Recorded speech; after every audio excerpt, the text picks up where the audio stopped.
Hi students, कैसे हैं आप सब लोग। मैं हूं बीकॉम ऑनर्स का टीचर और आज मैं आप सभी को मोटिवेशनल थ्योरी पूरी की पूरी एक्सप्लेन करने जा रहा हूं।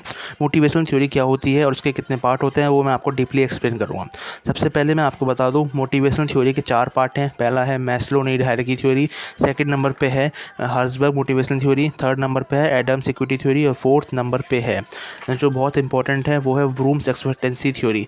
मैंने आपको चारों की चारी थ्योरी मैं आपको डीपली समझाऊंगा। पिछली वीडियो में मैंने आपको इकोनॉमिक थ्योरी के बारे में बताया था और इकोनॉमिक थ्योरी के पाँचों पार्ट मैंने आपको डीपली एक्सप्लेन किए थे। इकोनॉमिक थ्योरी क्या होती हैं और उसके पाँचों part, subsistence theory, wage fund theory, marginal productivity theory और investment theory of wages, behavioural theory, ये पाँचों की पाँचों थ्योरी मैंने आपको डीपली एक्सप्लेन की थी। इस थ्योरी में मैं आपको मोटिवेशनल थ्योरी बताने जा रहा हूँ। मोटिवेशनल थ्योरी क्या होती है और उसके कितने पार्ट होते हैं। सबसे पहले मैं आपको बता दूँ, नोट्स का लिंक डिस्क्रिप्शन में मिल जाएगा। आप डिस्क्रिप्शन पर क्लिक करके इन नोट्स को डाउनलोड कर सकते हैं। सबसे पहले आपको अपनी स्क्रीन पे देख पा रहे होंगे मैस्लो नीड हायरार्की थ्योरी क्या होती है। Maslow need hierarchy theory basically, Maslow एक अब्राहम मैस्लो थे जो अमेरिकन फिजियोलॉजिस्ट थे। इन्होंने 1943 में ये थ्योरी दी थी। अमेरिकन फिजियोलॉजिस्ट जिनका नाम अब्राहम मैस्लो था, जिन्होंने 1943 में ये थ्योरी दी थी। मैस्लो नीड हायरार्की थ्योरी का मतलब क्या होता है। Maslow need hierarchy theory basically employ के मोटिवेशन के लिए बनाई गई थी। एम्प्लॉय की मोटिवेशन के लिए मतलब कि वो 100% एफर्ट लगाए अपने कंपनी के टूवर्ड्स, ताकि कंपनी की ग्रोथ हो और कंपनी का प्रॉफिट ज़्यादा से ज़्यादा हो। और वो कैसे होगा, उन्होंने बताया कि कोई भी एम्प्लॉय कंपनी के अंदर है ना, तो उसकी 5 तो बेसिक नीड्स होती हैं। 5 बेसिक नीड्स कंपनी के अंदर जो एम्प्लॉय है, और एम्प्लॉय नहीं, जितने भी ह्यूमन बीइंग हमारी अर्थ पे हैं, उन सभी की 5 बेसिक नीड्स होती हैं। सबसे पहला फिजियोलॉजिकल नीड्स। फिजियोलॉजिकल नीड्स क्या होता है। फिजियोलॉजिकल नीड्स में आप अपनी स्क्रीन पे देख पा रहे होंगे। फिजियोलॉजिकल नीड्स होता है air, food, water, shelter, sleep, clothing, reproduction. देखिए, सबसे पहले तो जो इम्पोर्टेंट चीज़ है वो ये है कि ये सबसे फर्स्ट स्टेप है। और पिरामिड में आपने देखा होगा ये बॉटम पे आता है, सबसे बॉटम पे, क्योंकि फर्स्ट स्टेप है और सबसे बॉटम पे आएगा। फिजियोलॉजिकल नीड्स का मतलब कोई भी एम्प्लॉय है कंपनी के अंदर, उसको खाने की ज़रूरत पड़ेगी भैया, ऑक्सीजन की ज़रूरत पड़ेगी, वाटर की ज़रूरत पड़ेगी, शेल्टर की ज़रूरत पड़ेगी, स्लीप की ज़रूरत पड़ेगी, क्लोथिंग की, रिप्रोडक्शन की। इन चीज़ों की तो ज़रूरत पड़ती है कंपनी के कोई भी जो एम्प्लॉय है उसको। अब तो ये बता रहा है इसमें, तो पहला है फिजियोलॉजिकल नीड्स। अब सेकंड नंबर पे जो है वो है सेफ्टी नीड्स। नीड का मतलब वो किसी गलत इलाके में ना रहे, मतलब जहाँ टेररिज्म एक्टिविटीज़ होती हो या फिर वहाँ पे सिक्योरिटी ना प्रोवाइड हो, वहाँ पे पुलिस ना हो, ऐसी जगह पे वो ना रहे। मतलब उसको सबसे पहले तो प्रोटेक्शन चाहिए, किससे, डेंजर से चाहिए, सिक्योरिटी चाहिए। और दूसरी बात, उसको परमानेंट जॉब चाहिए। परमानेंट जॉब मतलब उसकी मंथली इनकम जो होती है ना, परमानेंट बेसिस पे होनी चाहिए। ये ना हो कि अगले महीने वो जाए और उसको बोल दे कि भैया अब तुम्हें जॉब पे आने की कोई ज़रूरत नहीं है। तो उसकी परमानेंट जॉब हो, उसकी हेल्थ, प्रॉपर्टी, ये सब हो। मतलब उसकी प्राइवेट खुद की प्रॉपर्टी हो, वो किराए पे ना रहे, उसकी हेल्थ बढ़िया हो, परमानेंट जॉब हो। परमानेंट जॉब का मतलब बेसिकली होता क्या है। परमानेंट जॉब, गवर्नमेंट जॉब तो बेसिकली कम हो गए हैं, मगर प्राइवेट सेक्टर में भी आजकल परमानेंट जॉब चल रही हैं। और परमानेंट जॉब में भी एम्प्लॉय को निकाल सकते हैं। मैं आपको बता दूं, परमानेंट जॉब के अंदर भी एम्प्लॉय को निकाल सकते हैं, मगर परमानेंट जॉब में जब एम्प्लॉय को निकालेंगे तो उसमें उसको एक बड़ा अमाउंट देते हैं। मतलब अगर वो अगले 5-6 साल तक काम भी ना करें ना फ्यूचर में, तो भी वो अपना घर चला सकता है। तो एक बड़ा अमाउंट देना पड़ता है परमानेंट एम्प्लॉय को, जो प्राइवेट सेक्टर के अंदर काम करता है उसको भी। तो अगर वो उसको कंपनी निकालती है, ठीक है, तो उसको एक अमाउंट देना पड़ता है। तो ये कहलाती है परमानेंट जॉब। परमानेंट जॉब का ये मतलब नहीं है कि उसको निकाल नहीं सकते, निकाल देंगे, लेकिन उसके निकालने के टाइम पे उसको एक बड़ा अमाउंट देते हैं, जिससे वो क्या होगा, सिक्योर फील करेगा। ये नहीं कि अगले 2-4 महीने में भैया वो कमाएगा कैसे, खाएगा कैसे, तो उसके पास पहले से एक बड़ा अमाउंट सिक्योर्ड है। थर्ड नंबर पे love and belonging. Love and belonging का मतलब friendship, relationship, intimacy, family. Love and belonging का मतलब क्या है कि अब भैया उसकी जो है air, food, water, basic survival की नीड्स पूरी हो गई हैं। और दूसरा, उसकी हेल्थ, उसकी प्राइवेट प्रॉपर्टी, उसकी परमानेंट जॉब, ये भी पूरी हो गई है। मतलब उसको खाने पीने, रहने की, उसकी हेल्थ की चिंता करने की कोई ज़रूरत नहीं है। मगर अब उसको मेंटल और इमोशनल सपोर्ट की ज़रूरत है। इमोशनल सपोर्ट मतलब उसकी फैमिली का सपोर्ट, उसकी फ्रेंडशिप, उसके रिलेशनशिप, उसका लव। तो इस इमोशनल सपोर्ट और मेंटल सपोर्ट को कहते हैं लव एंड बिलोंगिंग नीड्स। तो ये बेसिकली किसी भी ह्यूमन बीइंग की रिक्वायरमेंट्स है। तो मैंने आपको तीनों नीड्स समझा दी हैं। Physiological needs, safety needs, love and belonging needs. तीनों की तीनों नीड्स मैंने आपको समझा दी हैं। फोर्थ नंबर की नीड्स है self esteem needs. Self esteem needs का मतलब क्या होता है, मैं आपको बता दूं। सेल्फ एस्टीम नीड्स का जो है ये एक फोर्थ नंबर का स्टेप है, जिसमें respect, self confidence, status, recognition, freedom, ये सारे के सारे होने चाहिए। सेल्फ एस्टीम नीड्स का मतलब कोई भी ह्यूमन बीइंग है उसकी उसकी सोसाइटी के अंदर रिस्पेक्ट होनी चाहिए, उसके खुद के अंदर उसका सेल्फ कॉन्फिडेंस होना चाहिए, हाई सेल्फ कॉन्फिडेंस होना चाहिए, उसका स्टेटस, उसका रिकॉग्निशन और उसकी फ्रीडम ये होनी चाहिए। और ये कैसे होगा, अगर कोई भी एम्प्लॉई या कोई भी ह्यूमन बीइंग बढ़िया कमा रहा है, बढ़िया खा रहा है ना, और अच्छी उसकी इनकम है, तो वो बढ़िया से गाड़ी खरीदेगा, एक बढ़िया कार खरीदेगा, उसका एक बंगला भी होगा, फ्लैट भी होगा, जिससे उसका अपने आप ही रिकॉग्निशन बढ़ जाएगा। रिकॉग्निशन मतलब उसका सोशल स्टेटस बढ़ जाएगा। फ्रीडम होनी चाहिए कंट्री के अंदर, कहीं भी जा पाए। अब आप कंट्री के अंदर कहीं भी बिना वीज़ा के अंदर जा सकते हैं, ठीक है, बिना वीज़ा के थ्रू आप कंट्री के अंदर कहीं भी जा सकते हैं। मगर आपको बाहर देश जाना हो तो बाहर देश के ऐसे वीज़ा अलाउड बड़ी मुश्किल से मिलता है। तो फ्रीडम कंट्री के अंदर होनी चाहिए आपको, तो ये कहलाता है self esteem needs. Fifth number का है सेल्फ एक्चुअलाइजेशन नीड्स। मैंने आपको स्टार्टिंग के चारों नीड्स बता दिए कि चारों नीड्स होते क्या एक्चुअली में। तो चारों पहली नीड थी क्या, एयर, फूड, वाटर, शेल्टर, इनकी ज़रूरत होती थी। सेकंड नंबर पे उसको अपनी जॉब सिक्योरिटी की ज़रूरत है, अपनी खुद की security, protection from danger, health, private property. Third number पे love and belonging needs. Love and belonging needs का मतलब फ्रेंडशिप, रिलेशनशिप, इंटीमेसी, फैमिली। और फोर्थ नंबर पे self esteem needs. Self esteem needs का मतलब उसका रिस्पेक्ट होना चाहिए, self confidence, status, recognition, freedom, ये सब होना चाहिए। और फिफ्थ नंबर पे आता है self actualization needs. Self actualization needs का मतलब है desire to achieve the goal in your life.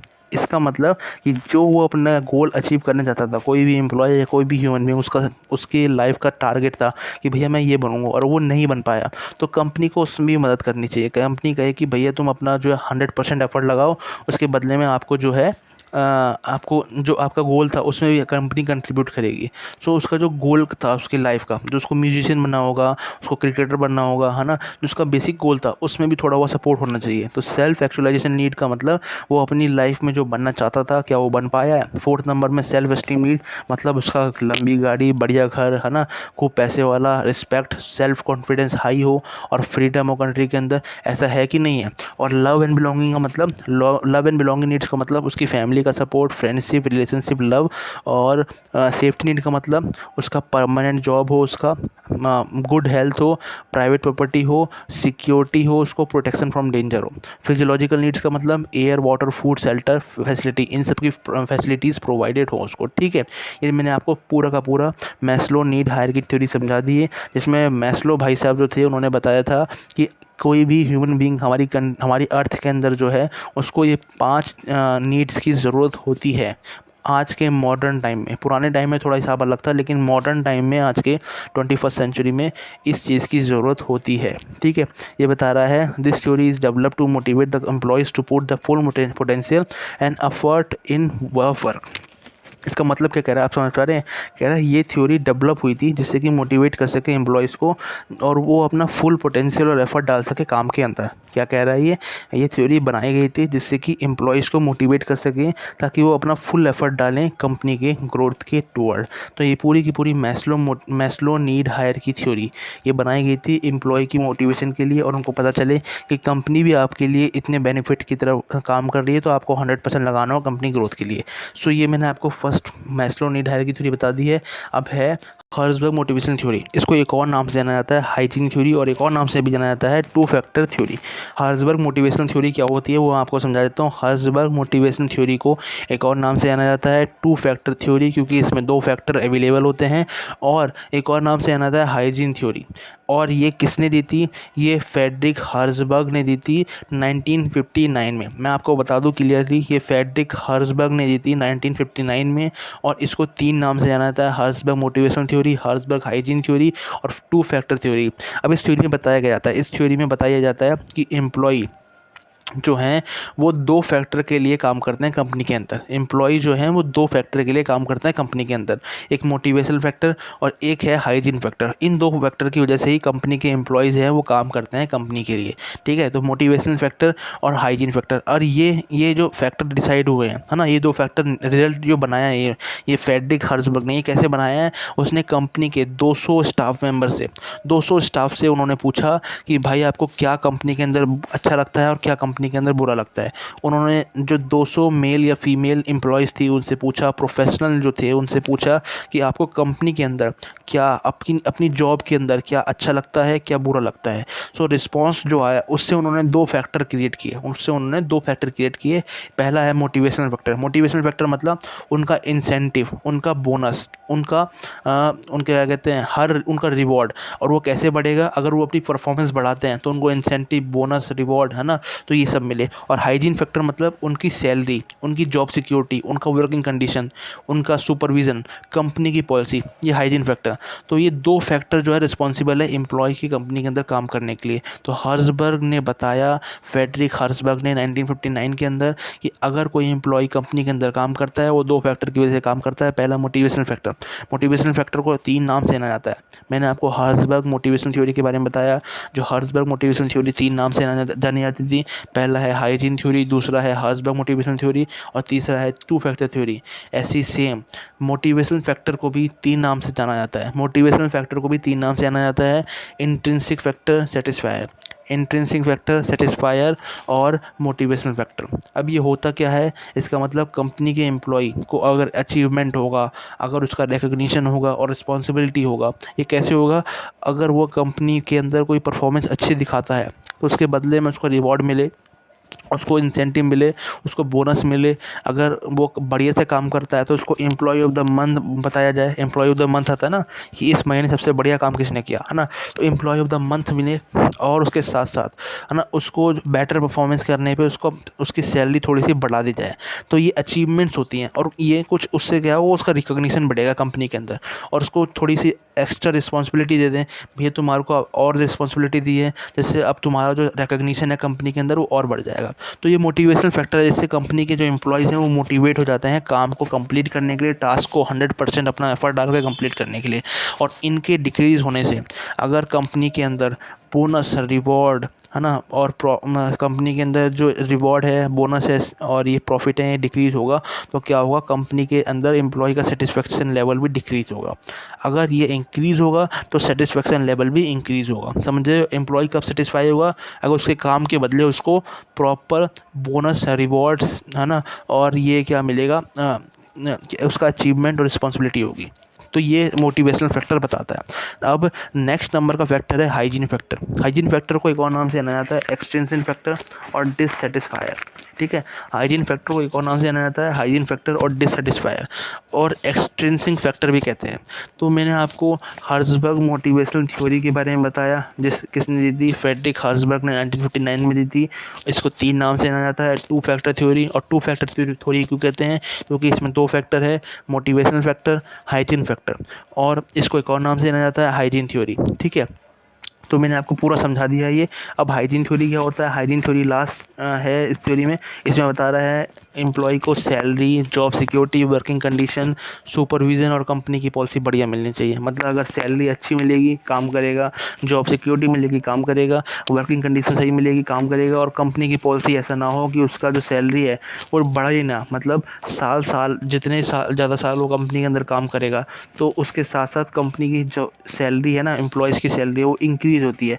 ऐसा ना हो कि उसकी सैलरी बढ़े ही ना। तो उससे क्या होगा, एम्प्लॉय फिर और जॉब्स की तरफ अपना सर्च करेगा और जॉब्स की तरफ ऑप्शंस ढूंढेगा वो, है ना, और अलग अलग तरह की जॉब्स ढूंढेगा और दूसरी कंपनीज़ में। ऐसा ना हो। और सुपरविजन, उसका बॉस का रिलेशन कैसा है एम्प्लॉयज़ के साथ। तो ये कुछ हाइजीन फैक्टर्स हैं जो कंपनीज़ के अंदर एम्प्लॉय के 100% परफॉर्मेंस पे डिपेंड करता है। अगर परफॉर्मेंस कैसे बढ़ाएंगे, अगर हाइजीन फैक्टर बढ़िया होगा और मोटिवेशनल फैक्टर बढ़िया होगा। तो मैंने आपको बता दी पूरी की पूरी theory, Herzberg motivational theory. I hope आपको समझ में आया होगा। आपको कोई भी डाउट हो मेरे से कमेंट में पूछ लीजिएगा, मैं आपको रिप्लाई ज़रूर करूँगा। अब मैं आपको बताऊँगा एडम्स इक्विटी थ्योरी क्या होती है। और ये एडम्स इक्विटी थ्योरी है जिसे किसने, एडम ने बनाई थी। किसने, एडम ने। और एडम ने ये क्या थ्योरी बताई थी, इस थ्योरी में बताया था कि पीपल कैसे मोटिवेट होते हैं उनके परफॉर्मेंस और रिवॉर्ड के कंपैरिजन के हिसाब से। जैसे पुरानी वाली हर्ज़बर्ग थ्योरी है ना, हर्ज़बर्ग थ्योरी उसी से कुछ मिलती जुलती थ्योरी है, मगर इसमें एक दूसरा फार्मूला यूज़ हो रहा है। इसमें एक दूसरा फार्मूला यूज़ हो रहा है। और फॉर्मूला क्या है वो आप अपनी स्क्रीन पे देख पा रहे होंगे।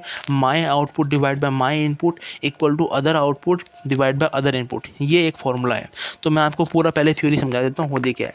थ्योरी में बता रहा है, ये थ्योरी सजेस्ट करती है कि पीपल कब मोटिवेट होते हैं to maintain fair relationship between their performance and reward in comparison to other. मतलब अगर एम्प्लॉय का रिवॉर्ड का कंपैरिजन किया जाए उसके परफॉर्मेंस से और रिवॉर्ड उनको ज़्यादा मिल रहा हो तो उस तरीके से वो मोटिवेट होता है एम्प्लॉयज़।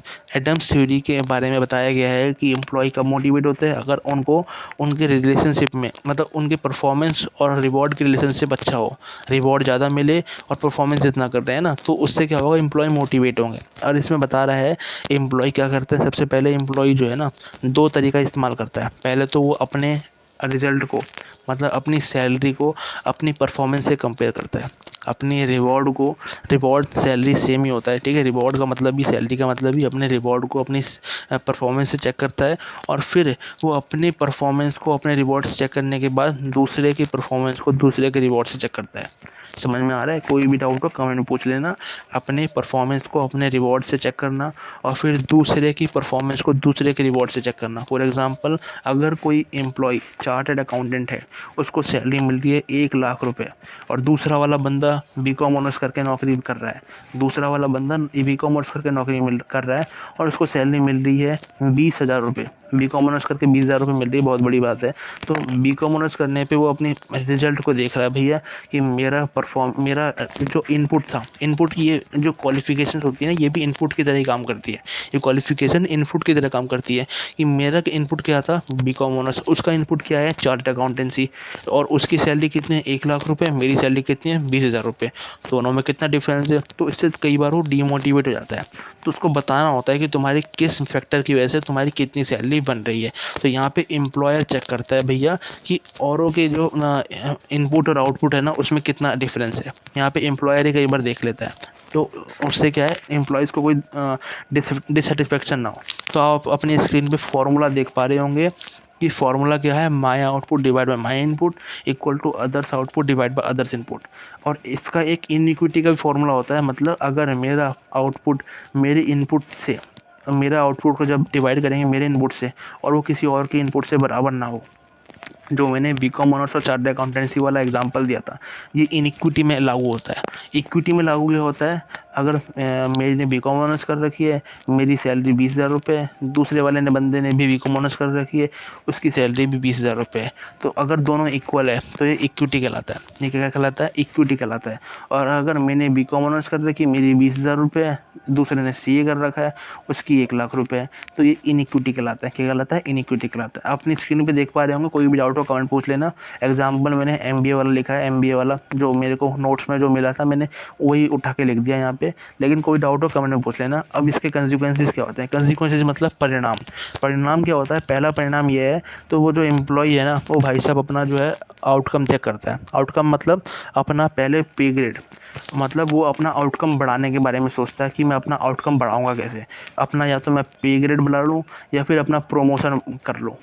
वो सोचता है कि मेरा आउटकम कैसे बढ़ेगा। आउटकम मतलब उसकी सैलरी, भैया उसकी 1 लाख रुपये है, मेरी तो 20,000 रुपये, मैं अपनी 1 लाख रुपये कैसे बनाऊंगा। तो वो अपनी जो है आउटकम को इंक्रीज़ करने के बारे में सोचता है। पे ग्रेड को अगर बढ़ा देगा, जिस क्राइटेरिया के बेसिस पे उसको सैलरी मिल रही है, अगर वो क्राइटेरिया बढ़ जाएगा तो उसकी सैलरी बढ़ जाएगी। पे ग्रेड को बढ़ाने के बारे में सोचता है या प्रमोशन के बारे में सोचता है, या फिर वो सोचता है कि मैं अपना इनपुट जो लगा रहा हूँ, मतलब मैं कंपनी में जो इतना काम कर रहा हूँ वो मैं काम ही कम कर दूँ, मतलब कम घंटे काम करूँगा, सैलरी तो उतनी मिल रही है मेरे को। तो वो डिक्रीज़ करने के बारे में सोचेगा, या फिर सोचेगा मैं और ज़्यादा घंटे काम करूँगा, एक्स्ट्रा टाइम करूँगा। क्या करूँगा, एक्स्ट्रा टाइम करूँगा, जिससे मेरे को और सैलरी मिलेगी। तो 2 तरीके हो सकते, 2 कंसिक्वेंस हो सकते हैं।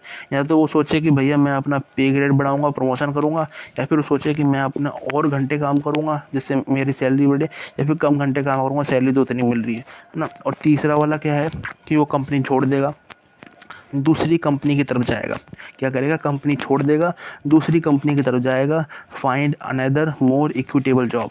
कोई दूसरी ज़बरदस्त बढ़िया कंपनी की तरफ जाएगा, अगर उसको मिल पाए तो, क्योंकि वैसे भी कम नौकरी मिल रही है। तो लीव का मतलब वो अपनी वो जॉब छोड़ देगा, दूसरी कंपनी की तरफ जाएगा। अब फोर्थ नंबर का एग्जांपल है चेंज रेफरेंस। चेंज रेफरेंस का मतलब है कि वो जो है जिस पर्सन से कंपेयर कर रहा है, सीए वाले से कंपेयर करने के बजाय वो चेक करेगा इंजीनियर से, या फिर करेगा एमबीए से, एमबीए वाले से। तो इन पर्सन से वो क्या करेगा, अपनी कंपैरिजन करेगा।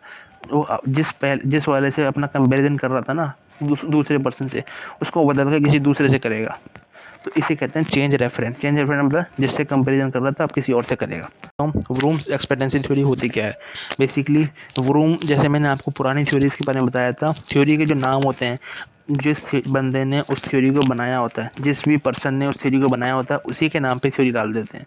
मतलब मैंने ये थ्योरी बनाई तो मेरे थ्योरी से, मेरे नाम से ये थ्योरी को बना देंगे। इस चैनल का नाम है बीकॉम ऑनर्स टीचर, तो बीकॉम ऑनर्स थ्योरी बना देंगे। तो मतलब जो पर्सन थ्योरी बनाता है उसी के नाम से थ्योरी बना देते हैं, ठीक है। तो व्रूम्स एक्सपेक्टेंसी थ्योरी विक्टर व्रूम ने बनाई थी। Maslow need hierarchy theory Abraham Maslow ने बनाई थी। और हर्ज़बर्ग मोटिवेशनल थ्योरी जो थी वो फ्रेडरिक हर्ज़बर्ग ने बनाई थी। और एडम सिक्योरिटी थ्योरी एडम ने बनाई थी, ठीक है। और ये Victor Vroom theory, Vroom's expectancy theory Victor Vroom ने बनाई थी। और ये कब बनाई थी? 1960 में। डेट याद रख लेना, अगर डेट लिखोगे ना, मतलब 1960 वाला जो ये टाइम है ये लिख दोगे तो टीचर को लगेगा ये इसको अमाउंट भी पता है, मतलब ये थोड़ा नॉलेजेबल है, थोड़े मार्क्स एक्स्ट्रा मिल जाएंगे। तो ये थ्योरी 1960 में बनी थी। किसने बनाई थी? विक्टर व्रूम ने बनाई थी। और इसमें सजेस्ट किया गया था इंडिविजुअल जितने भी काम कर रहे हैं वो पॉजिटिव तरीके से काम कर रहे हैं। इंडिविजुअल्स का मतलब मैं आपको बता दूं, इंडिविजुअल्स का मतलब होता है एम्प्लॉय। तो जो कंपनी के भाई साहब एम्प्लॉय हैं, वो एम्प्लॉय अपनी परफॉर्मेंस को चेक करते हैं अपने रिजल्ट से। वो एम्प्लॉय अपनी परफॉर्मेंस को चेक करते हैं अपने रिजल्ट से। एग्जैक्टली जो एडम सिक्योरिटी थ्योरी में हो रहा था ना, एडम सिक्योरिटी थ्योरी में, वैसा ही कुछ इसमें व्रूम्स एक्सपेक्टेंसी थ्योरी में हो रहा है, मगर थोड़ा सा डिफरेंट। क्योंकि इसका जो फॉर्मूला है वो है motivation equal to valence multiply instrumentality multiply expectancy, ठीक है। अब वैलेंस क्या होता है, इंस्ट्रूमेंटेलिटी क्या होता है, एक्सपेक्टेंसी क्या होता है, वो तीनों मैं आपको समझाऊंगा। व्रूम्स एक्सपेक्टेंसी थ्योरी विक्टर व्रूम ने दी थी, 1960 में दी थी। और ये थ्योरी क्या सजेस्ट करती है? ये थ्योरी सजेस्ट करती है कि इंडिविजुअल क्या करते हैं, वो चाहते हैं कि जो उनकी रिजल्ट है, उनका जो रिवॉर्ड है, वो ज़्यादा आए उनके कंपैरिजन एक्शन के मुकाबले, उनके परफॉर्मेंस के मुकाबले, ठीक है। एक्शन का मतलब उनके परफॉर्मेंस के मुकाबले। इस थ्योरी को इसके शॉर्ट फॉर्म से भी जाना जाता है। इस थ्योरी को इसके शॉर्ट फॉर्म से भी जाना जाता है, जिसे कहते हैं VIE थ्योरी, जिसे कहते हैं VIE थ्योरी। अब इसका formula motivation equal to balance multiply instrumentality multiply expectancy. क्या होता है? एक्सपेक्टेंसी का मतलब believe that increase effort will lead to increase performance, मतलब वो विश्वास जिससे कि उनकी परफॉर्मेंस बढ़ाने की, उनके एफर्ट बढ़ाने की वजह से उनका परफॉर्मेंस बढ़ेगा। एक्सपेक्टेंसी का मतलब होता है कि एम्प्लॉय सोचता है कि अगर मैं एफर्ट बढ़ा दूंगा परफॉर्मेंस बढ़ जाएगी, एफर्ट घटा दूंगा तो परफॉर्मेंस कम हो जाएगी। एफर्ट कम, एक्सपेक्टेंसी का मतलब क्या होता है? एफर्ट बढ़ाना तो परफॉर्मेंस बढ़ाना। एक्सपेक्टेंसी का मतलब एफर्ट बढ़ाना तो परफॉर्मेंस बढ़ाना। इंस्ट्रूमेंटलिटी का मतलब कि believe that high performance lead to reward. ये बिलीव जिसकी वजह से अगर वो अपनी परफॉर्मेंस बढ़ा देंगे तो रिवॉर्ड बढ़ जाएगा। अगर परफॉर्मेंस बढ़ा देंगे तो रिवॉर्ड बढ़ जाएगा, अगर परफॉर्मेंस घटा देंगे तो रिवॉर्ड घट जाएगा। इसे कहते हैं इंस्ट्रूमेंटलिटी। थर्ड है बैलेंस। बैलेंस का मतलब होता है वो अपने रिवॉर्ड को चेक करते हैं कि जो रिवॉर्ड मिला है वो बढ़िया रिवॉर्ड है कि नहीं है, मेरे परफॉर्मेंस के कंपैरिजन में वो रिवॉर्ड ठीक ठाक है कि नहीं है। जितना एफर्ट मैंने लगाया था कंपनी की ग्रोथ के लिए, वो एफर्ट के कंपैरिजन में मेरा जो रिवॉर्ड आया है वो सही है कि नहीं है, मतलब क्या कहते हैं, बढ़िया इक्विटेबल रिवॉर्ड है कि नहीं है, वो चेक करते हैं। What is the value of reward, valuable reward है कि नहीं है। अपनी परफॉर्मेंस को कंपेयर करते हैं अपने रिवॉर्ड से। तो ये थर्ड बैलेंस कहलाता है। एक्सपेक्टेंसी का मतलब आप अपने एफर्ट बढ़ाओगे तो परफॉर्मेंस बढ़ेगा, और एफर्ट घटाओगे तो परफॉर्मेंस घटेगा, एक्सपेक्टेंसी कहलाता है। इंस्ट्रूमेंटलिटी का मतलब परफॉर्मेंस बढ़ाओगे रिवॉर्ड बढ़ेगा, परफॉर्मेंस घटाओगे रिवॉर्ड घटेगा। बैलेंस का मतलब आपका जो रिवॉर्ड है वो वैल्यूएबल है कि नहीं है। मैंने जितनी मेहनत की उसके बदले में जितनी मेरे को सैलरी मिल रही है, रिवॉर्ड का मतलब सैलरी, रिवॉर्ड का मतलब सैलरी, जितनी सैलरी मिल रही है वो सही है कि नहीं है, तो ये कहलाता है बैलेंस। अब इसके 3 रिलेशनशिप भी हैं। 3 रिलेशनशिप बिल्कुल इसी से बनाए हैं इन्हें, एक्सपेक्टेंसी, इंस्ट्रूमेंटलिटी और बैलेंस थ्योरी से। इन तीनों से ही इन्होंने ये 3 रिलेशनशिप बनाए हैं। और रिलेशनशिप क्या है? Effort performance relationship. एफर्ट बढ़ाने पे परफॉर्मेंस बढ़ेगी, एफर्ट घटाने पे परफॉर्मेंस घटेगी। एफर्ट परफॉर्मेंस रिलेशनशिप कहलाता है। परफॉर्मेंस रिवॉर्ड रिलेशनशिप मतलब आप पढ़ के ही समझ पा रहे होंगे, परफॉर्मेंस बढ़ाएंगे तो रिवॉर्ड बढ़ेगा, परफॉर्मेंस घटाएंगे तो रिवॉर्ड घटेगा। थर्ड नंबर का वही लास्ट अपना वाला balance, reward personal goal relationship. इसको बैलेंस भी कह सकते हैं हम, जो मैंने ऊपर लिख रखा है ना। तो रिवॉर्ड पर्सनल गोल रिलेशनशिप मतलब जो मेरा जो रिवॉर्ड है तो वो मेरे गोल को सेटिस्फाई कर रहा है कि नहीं कर रहा। मतलब मैंने जितनी मेहनत की, जितना एफर्ट लगाया, उतनी सैलरी मिल रही है कि नहीं मिल रही। ये पूरी थ्योरी कहलाती है ब्लूम्स एक्सपेक्टेंसी थ्योरी। तो मैंने आपको पूरी थ्योरी समझा दी है। मोटिवेशन थ्योरी के 4 पार्ट समझा दिए हैं। एग्ज़ाम में अगर आपको मोटिवेशनल थ्योरी आए तो जितना नोट्स में लिखा है ना, अगर आप अपनी लैंग्वेज में नोट्स को समझ के बना के लिख के आओगे तो एग्ज़ाम में अच्छे मार्क्स मिलेंगे, बढ़िया मार्क्स मिलेंगे। तो ये थ्योरी जो जितने नोट्स हैं उसको समझ लेना अपने माइंड में और अपनी लैंग्वेज में बना के लिख सकते हो, ठीक है। तो कोई भी डाउट हो कमेंट में ज़रूर पूछ लीजिएगा, वीडियो को लाइक ज़रूर कर दीजिएगा। अब नेक्स्ट वीडियो मिलते हैं। वीडियो देखने के लिए थैंक यू।